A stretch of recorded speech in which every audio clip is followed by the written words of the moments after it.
Continuamos en el foro Grandes Regiones 2023 y bienvenidos a este panel de 1 a 10, una mirada desde las universidades. Los centros universitarios son actores principales para las regiones, por eso en este panel hablaremos con directivos de estos centros con el fin de conocer sus perspectivas sobre lo que ha pasado en sus ciudades en los últimos años.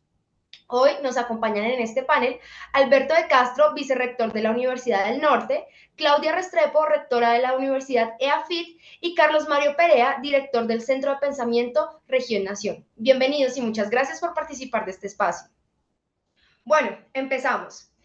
Nos gustaría saber primero por la seguridad. Este es uno de los temas claves en la discusión pública de las regiones. ¿Cuál es su diagnóstico sobre este tema? Claudia. Bueno, Lina, realmente cuando hablamos de seguridad, particularmente en la región antioqueña, que es donde nosotros estamos como instalados, debo decirte que tanto el Medellín como Vamos, que que analiza los indicadores como los niveles de percepción, siguen mostrándonos el tema de la seguridad como un tema esencial. De hecho, cuando la seguridad está más tranquila, eso le da paso a que suban otros temas como el empleo, como la salud o educación. Pero la seguridad siempre es un asunto que además hay que separarlo en dos conceptos. Uno es las cifras reales, concretas de lo que de lo que la seguridad está registrando, y lo segundo es la percepción de seguridad que el territorio tiene.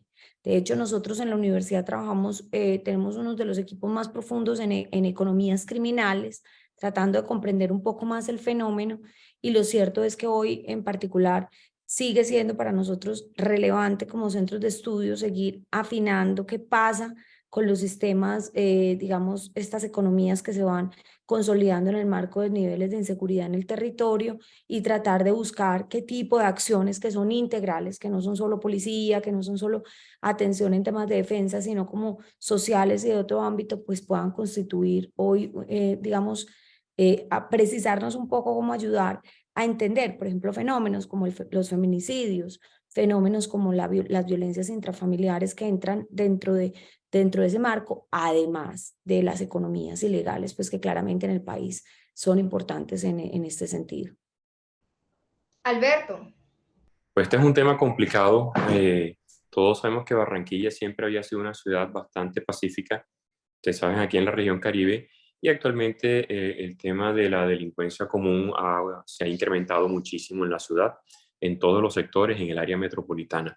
La universidad tiene varios observatorios donde hace seguimiento a esto y trata de retroalimentar estos procesos al sector público y al mismo tiempo tomar medidas hacia el interior de la universidad y obviamente a la población que la atañe, que directamente son los estudiantes directamente, ¿no? Pero sí vemos un incremento sobre todo de la delincuencia común, del tema de los microtráficos, etcétera, en toda la región y en todo el departamento. Muchas gracias. Carlos, cuéntanos. Bueno, la situación está en verdad muy difícil, está muy complicado. Pensamos que el acuerdo de paz con las FARC iba realmente a producir un efecto en que el conflicto armado y el conflicto en general violento se iba a reducir, pero resulta que no, lo que estamos enfrentando en este momento, por el contrario, es una proliferación de una enorme cantidad de fuerzas. Es una situación generalizada, tenemos una verdadera dispersión de estos actores regados en todas partes. Las violencias urbanas se conectan con esas violencias y también se han intensificado, pese a que hay una reducción del homicidio durante unos años después de acordado el acuerdo de paz. En los últimos años hemos tenido otra vez un repunte, y entonces el papel de la universidad en esto es en extremo importante. Se está haciendo una discusión sobre la paz otra vez en Colombia. Estamos otra vez en una situación en que la paz se nos vuelve a convertir en el objeto de debate público central, y las universidades tienen que desempeñar entonces ahí un papel de primera línea en la discusión y en lo que viene de aquí en adelante. Bueno, ahora pasamos a hablar de infraestructura y medio ambiente. ¿Cómo se han desarrollado estos temas en sus regiones? Claudia. Antioquia y Medellín particularmente en los últimos años ha tenido un gran reto en términos de medio ambiente. Como sabrás, pues, o sea, Medellín por mucho tiempo ha sido un gran actor en temas de urbanismo social. de cara como a hacer de las infraestructuras las posibilidades de mejora de calidad, que la estética y también juegue en la configuración de sociedad, todo este modelo pues de urbanismo que inclusive nosotros dentro de nuestro centro urban es uno de los temas que más consolidamos para entender un poco más el fenómeno y ver cómo el urbanismo social, digamos, desde la perspectiva de la infraestructura contribuye como a generar sociedad. Sin embargo, en los últimos años el tema ambiental ha empezado a jugar un papel muy importante porque Medellín queda en un valle que hace que los efectos del valle sobre la ciudad en particular generen unos riesgos inmensos. Llevamos años en los cuales en 2 periodos o 3 del año los niveles de contaminación se contienen por un efecto climático que pasa en la región.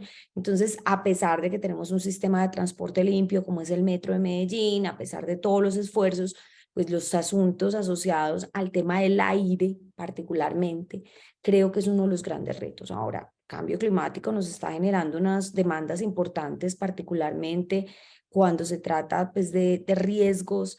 El río en el último año ha sido un gran reto en el territorio, los desastres asociados a todo este tema de lluvias. Entonces yo creo que, por ejemplo, cuando la Gobernación de Antioquia ha convocado en general a hacer como una gran alianza alrededor de los temas de la sostenibilidad y temas de cambio climático, el llamado que ha venido haciéndonos es como esta es una región muy especialmente por sus características que debe centrar esfuerzos importantes en temas de medio ambiente e infraestructura. Muy interesante, Alberto, cuéntanos.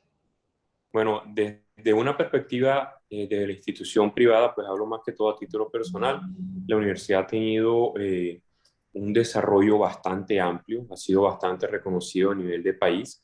El distrito actualmente está tratando de crear una ciudad muy ecológica, digamos, con el tema verde y tiene varios proyectos en mente, como el de la Ciénaga de Mallorquín, etcétera, ¿no? Que tiene un elemento turístico, pero también tiene un elemento de cuidado. La arborización de la ciudad, toda la estrategia que han tenido desde hace muchas administraciones del cuidado de los parques, que le ha dado una vida nueva a la ciudad, a la dinámica familiar de la misma, etcétera, ¿no? En ese sentido pareciera, pero no soy una autoridad en la materia, pero pareciera que está muy encaminada al cuidado de la ciudad y pareciera que está de forma organizada. Gracias, Carlos.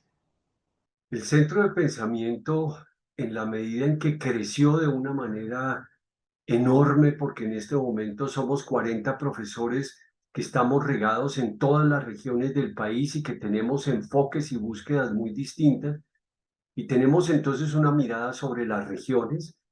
Lo que podemos encontrar que ha sucedido es, había un acuerdo con los PEDET, se esperaba que esto se convirtieran en unos desarrollos regionales muy importantes. Se hizo un proceso de convocatoria alrededor de los PEDET y resultó que el gobierno anterior echó por la borda completamente esta iniciativa que hubiera podido ser impulsada y hubiera podido ser proyectada. Y lo que terminamos encontrando es que el PEDET, que era como el eje que articulaba obras de muy diversa naturaleza con la paz, terminó convertido en una serie de obras de infraestructura. Hicimos una recopilación de las obras que se hicieron durante el gobierno pasado alrededor del PEDET y todas eran obras de infraestructuras que corresponden más a la tarea que debe cumplir siempre el gobierno, porque crear la placa huella y arreglar la Junta de Acción Comunal, el centro comunal y arreglar la escuela, eso es lo que el Estado siempre debe estar haciendo. Y entonces lo que vemos es que se ha perdido una muy importante oportunidad. Ahora se está hablando de la necesidad de hacer una inversión muy grande en vías terciarias, lo dice el Plan Nacional de Desarrollo, y realmente creemos que esa es una apuesta regional demasiado importante, porque las vías terciarias lo que desempeñan un papel fundamental en el proceso de transformación territorial. Lo que está enfrentando el país en este momento es la urgencia perentoria, que valga la redundancia, la urgencia perentoria de producir transformaciones territoriales de hondo calado. Y producir transformaciones territoriales de hondo calado supone que se modifiquen las maneras como se construye y cómo funciona el poder en el país. En mucho centralizado, en mucho puesto en Bogotá, con un desarrollo territorial regional absolutamente atrasado. Hay una zona del país que está conectada a los grandes circuitos comerciales, pero de ahí para adelante lo que encontramos es una situación verdaderamente preocupante. Y en esto la infraestructura desempeña un papel fundamental porque conecta las regiones, activa las economías, permite que la gente pueda hacer desplazamientos, que la gente pueda tener unos niveles de vida dignos. Bueno, ahora nos gustaría saber de qué manera las universidades están respondiendo a las necesidades de las regiones. Claudia.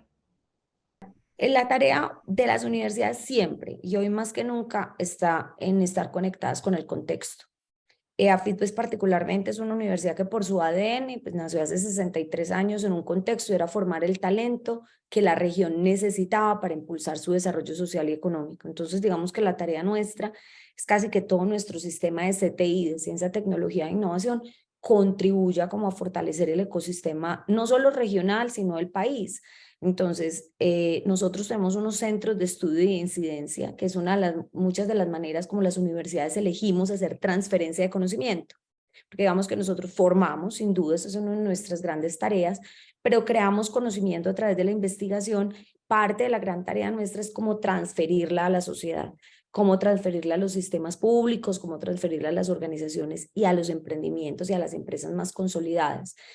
Por años, por ejemplo, la universidad ha contribuido en todo el sistema, por ejemplo, ahora que hablábamos de seguridad al principio, por muchos años la universidad acompañó al gobierno nacional en toda la consolidación de la formación de la policía y toda la reforma de la policía era liderada y acompañada por la Universidad de AFID en ese contexto.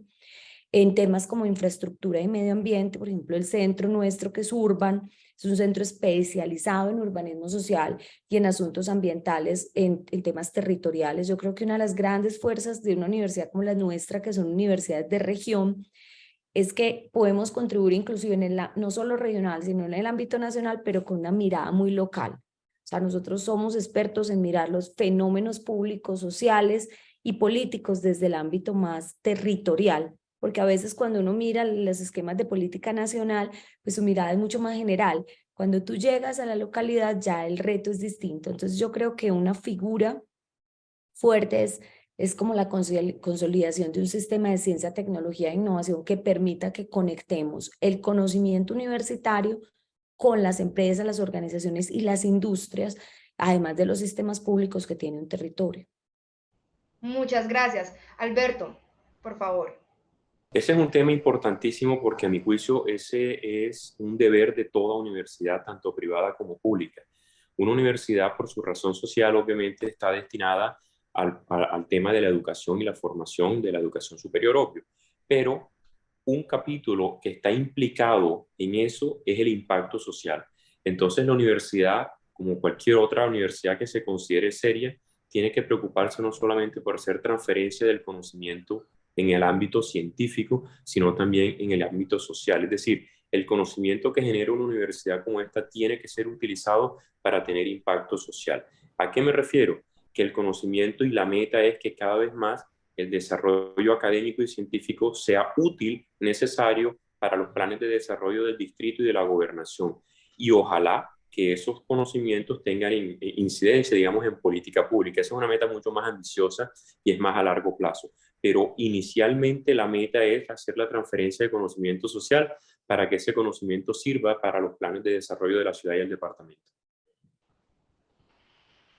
Muy interesante. Carlos, por favor, cuéntanos. Enfrentamos el problema que ha sido un motivo de debate en la academia a lo largo de muchos años de la desconexión de la academia de las realidades concretas. Entonces, la academia está metida en una cantidad de investigaciones, elucubraciones e investigaciones y desarrollo de la docencia sin duda muy importantes, pero es necesario crear esa conexión entre la universidad y las realidades sentidas de las gentes en donde están inscritas las universidades. La Universidad Nacional es una universidad con vocación de nación. La Universidad Nacional tiene 9 sedes. La universidad está en el proceso de hacer que cada una de estas sedes se constituya realmente en un puntal de presencia de la universidad y del saber en las regiones, porque hay diferencias muy grandes entre la sede de Medellín y la sede de Tumaco. Hay unas diferencias realmente abismales. Se está en el intento de crear esos equilibrios, pero de lo que se trata es que la universidad cumpla en las regiones un doble papel. Por una parte, la universidad tiene que llevar los saberes que ha trabajado en su proceso de construir discurso, de construir palabra, llevarlos en la dirección de fortalecer las opiniones públicas regionales. Necesitamos unas opiniones públicas con conocimiento, con capacidad crítica, con formación, porque eso está detrás de absolutamente todos los procesos políticos y sociales. En la medida en que en las regiones haya pensamiento crítico fuerte de la región, esto va a permitir que haya una sociedad orgánica y una sociedad fuerte, que es el segundo puntal en donde se debe inscribir el trabajo de la universidad en las regiones. Se trata de buscar los mecanismos, de buscar los dispositivos para que las sociedades regionales se fortalezcan y se conviertan en la simiente de un proceso colectivo que le dé un protagonismo distinto a la sociedad. Por supuesto, tenemos un trabajo institucional muy grande por hacer. Estamos enfrentados en el centro de pensamiento a situaciones en que se ve que con toda claridad los estados locales no están preparados para hacerle frente a los problemas que estamos identificando, y entonces hay que hacer un trabajo regional. Pero creemos que ha llegado el momento en que esto evolucione en la dirección de una sociedad que se vuelve protagonista de la paz, de una sociedad que se toma el proceso de paz, de una sociedad que deja de ser el actor pasivo que ha sido frente a la paz. No podemos decir que la sociedad no ha hecho nada, ni mucho menos, pero la paz en Colombia ha sido construida mucho desde el Estado y desde las insurgencias, y necesitamos ahora colocarle un actor activo que es la sociedad, y ese es un trabajo que se puede hacer solamente desde las regiones. Muchas gracias. Bueno, y la pertinencia en la educación se ha vuelto un tema central en la discusión de las regiones. ¿Cómo están trabajando ustedes para avanzar allí en este frente? Claudia, cuéntanos, por favor. Bueno, yo creo que además el país está pasando por un momento muy importante. Estamos frente a una gran transformación de la educación en el país a propósito de la ley estatutaria que se está discutiendo hoy en el país de educación, que recoge de alguna manera un cuerpo de norma para la educación, y además la reforma de la ley 30, pues que es la que corresponde a la transformación de las universidades. Yo al respecto de decir, este es un país que ha creado un sistema mixto de educación, o sea, universidades públicas, universidades privadas, alrededor de garantizar el derecho a la educación. ¿Cuál es la tarea finalmente de la educación? Y creo que el principal reto que nosotros tenemos que hacer hoy es la flexibilidad y tratar de entender un poco no solo el acceso, que es una cosa muy importante, o sea, hoy hablamos mucho de gratuidad, hablamos del acceso y es súper relevante, es un esfuerzo progresivo que debe hacer uno en el derecho a la educación, pero yo creo que la gran pregunta también es la calidad. ¿Qué entendemos por calidad? Yo creo que los tiempos han cambiado. Los sistemas de estandarización que la educación ha tenido por muchos años para medir la calidad también ya nos estamos preguntando qué tan vigentes son. No solo nosotros, Stanford recientemente estaba planteando que este sistema de medición de papers y de calidad mediante citaciones en escritos de qué tanto eso era lo que nosotros podíamos reconocer como los altos estándares de calidad. Yo creo que el gran reto hoy de la educación es, uno, estar conectada con sus entornos, sus contextos y sus territorios. Dos, ser flexible para darle respuesta a jóvenes y a personas que ya aprenden distinto. O sea, cuando nosotros hablamos de la cuarta revolución, no podemos entender esto como tecnología. La cuarta revolución es un cambio de pensamiento, un cambio de paradigma, y eso cambia de fondo la educación. Yo creo que la tarea nuestra hoy es ser altamente flexibles y conectados con los desafíos de la humanidad. Alberto. Todas las universidades estamos trabajando en ese frente. En Colombia está ASCUM y esa asociación está bien organizada.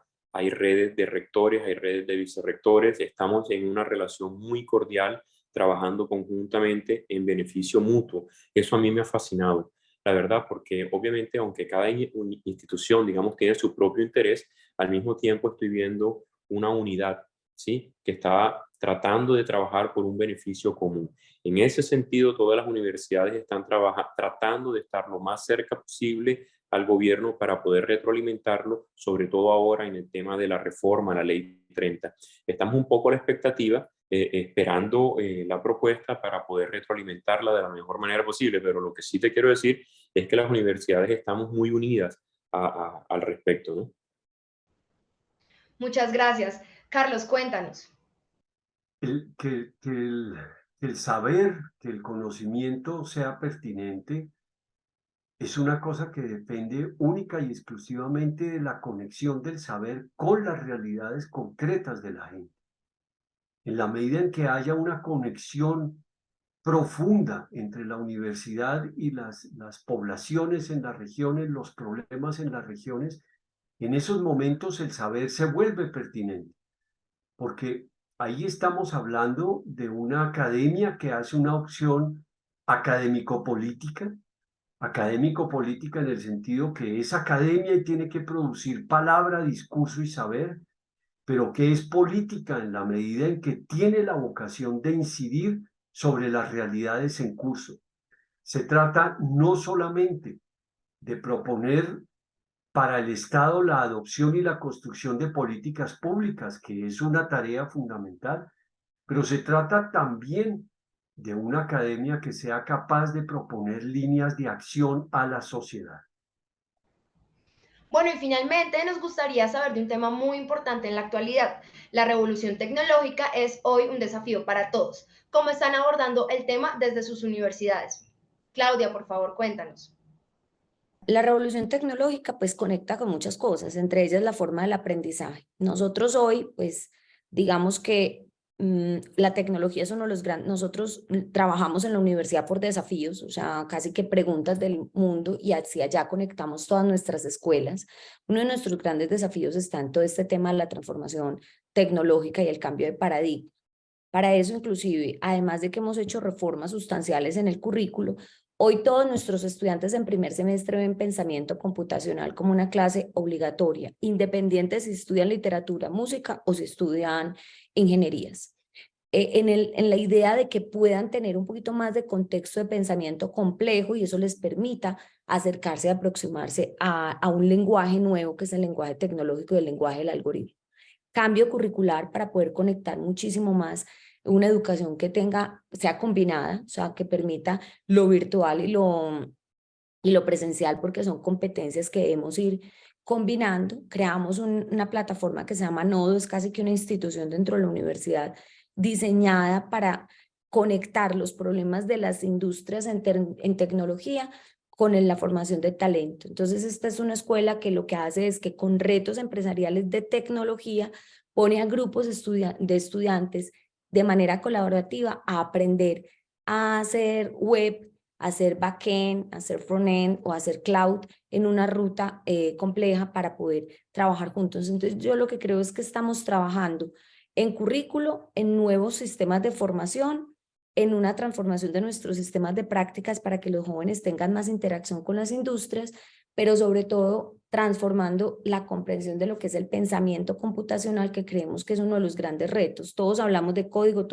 pero no hemos comprendido que hoy todos de alguna manera tenemos que dominar un nuevo lenguaje. Así como tú hablas, tienes que hablar otro idioma, hoy hay otro lenguaje que es este lenguaje computacional, que hoy es una competencia básica para todos los estudiantes y para todos nosotros.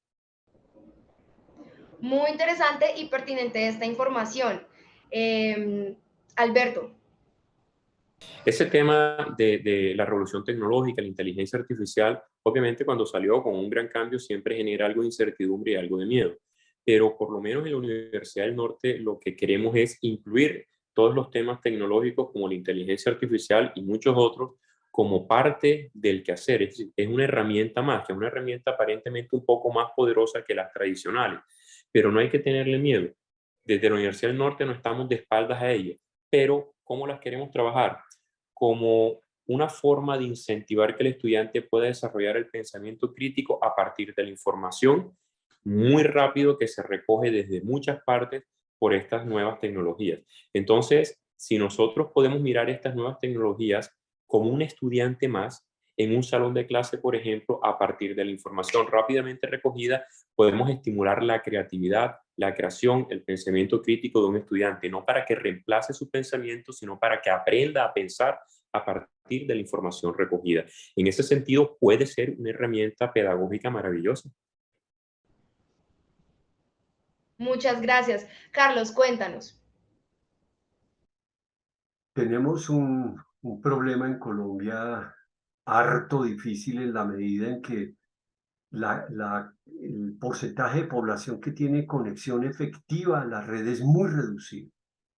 Eso significa que Colombia tiene que pasar por emprender el primer paso de este proceso, que es llevar la tecnología a las regiones. Hay regiones en el país que están integradas además incluso a circuitos económicos muy fuertes, pero que llegar a ellas es casi imposible.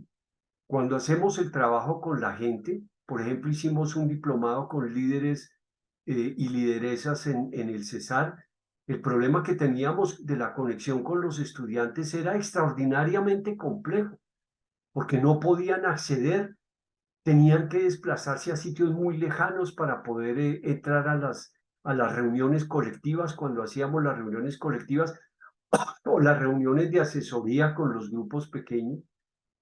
Entonces, el problema tecnológico de Colombia está complicado en su punto de partida.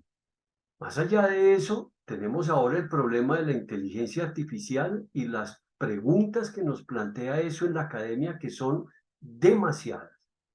¿Cómo hace una academia para recoger esto de la inteligencia artificial y convertirlo en un instrumento que nos permita avanzar más y más rápido en el saber? Toca buscar los mecanismos, es algo que estamos en este momento discutiendo, porque la inteligencia artificial en muchos sentidos vuelve anacrónicas muchas de las cosas de la academia y nos toca entonces sufrir procesos de transformación que nos adapten a esas tecnologías de punta que en este momento están apareciendo, ¿no? Entonces, ahí tenemos un desafío muy grande por todos lados. Tenemos que llevar lo básico de la tecnología, que es la conexión a Internet, la conexión a las redes, la conexión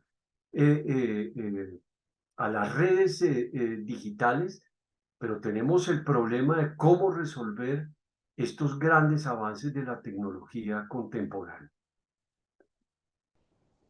Bueno, y así finalizamos este panel con las universidades desde una mirada regional. Muchísimas gracias a nuestros panelistas por participar de este espacio.